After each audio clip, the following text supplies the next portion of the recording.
Friends, কি খবৰ আপোনালোকৰ? খবৰ নিশ্চয় ভাল। মোৰ ভিডিঅ'লৈ আপোনালোকক বহুত ৱেলকাম। বহুত দিন পাছত মই এনেকৈ ভিডিঅ' বনাই আছোঁ।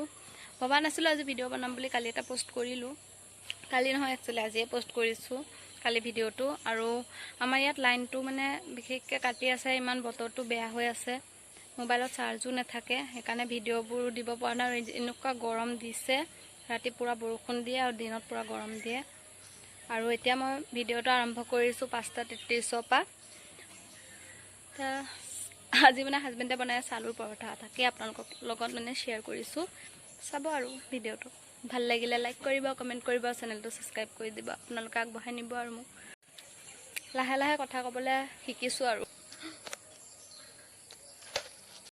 আজি বনাই আছোঁ আলুৰ পৰঠা। একচুৱেলি মই বনোৱা নাই ফ্ৰেণ্ডছ, হাজবেণ্ডে বনাই আছে। মই জাষ্ট এতিয়া লাগি দিছোঁ। দেখাবলৈ পাহৰি থাকিলোঁ, ভিডিঅ' বনোৱা নহ'ল, ইমান গৰম লাগি আছিলে মানে ভিডিঅ'টো বনাম বুলি ভবা নাছিলোঁ।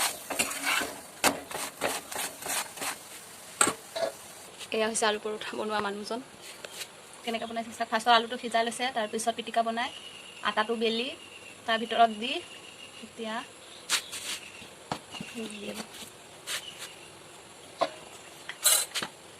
এইটোৱে আজি আলু পৰঠা ৰেচিপি। ব্লগ বুলি নহয় আৰু মানে জাষ্ট ভিডিঅ' এটা বনাইছোঁ। ইয়াত বেলি থৈছে, ইয়াত বেলি থৈছে। আলু পৰঠাকে বনাওঁ বুলি এনেও ভবাটো পটককৈ বনাই দিয়ে, ভাবিছিলে আৰু হৈ গ'ল। মই এনেকৈ কৰি বস্তুবোৰ তেলত দিবলৈ বহুত ভয় লাগে। ইউটিউবত ভিডিঅ' বনাইছোঁৱে যেতিয়া, সেইকাৰণে ব্লগ বনাওঁৱেই যেতিয়া, ভাবিছোঁ চব শ্বেয়াৰ কৰাটো কৰ্তব্য বুলিয়ে ভাবিছোঁ আৰু সেইকাৰণে যি কৰি আছোঁ, যিমানটো পাৰিছোঁ দেখাই গৈ আছোঁ।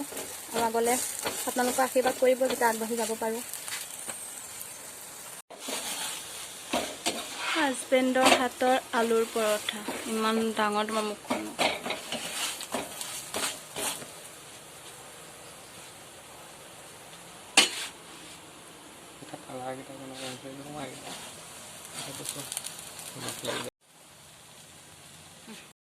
আমাৰ গৰমা গৰম আলুৰ পৰঠা ৰেডি। এইটো হৈছে আচাৰ আমৰ, তাৰপিছত এইটো হৈছে বুটৰ দালি। হাজবেণ্ডেই বনাইছে, চাই থকাৰ নিচিনা।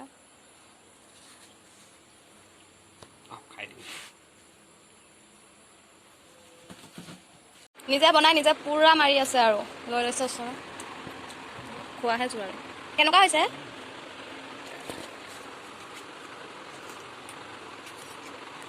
ৰাহুল অকণ খাইছে একদম। ৰাতি হৈ গ'লে খালি মোৰ মানে কেমেৰাটো বেয়া যায়, সেইকাৰণে ঘোলা ঘোলা আহে, সেইটোৱে চবতকৈ দুখ আৰু।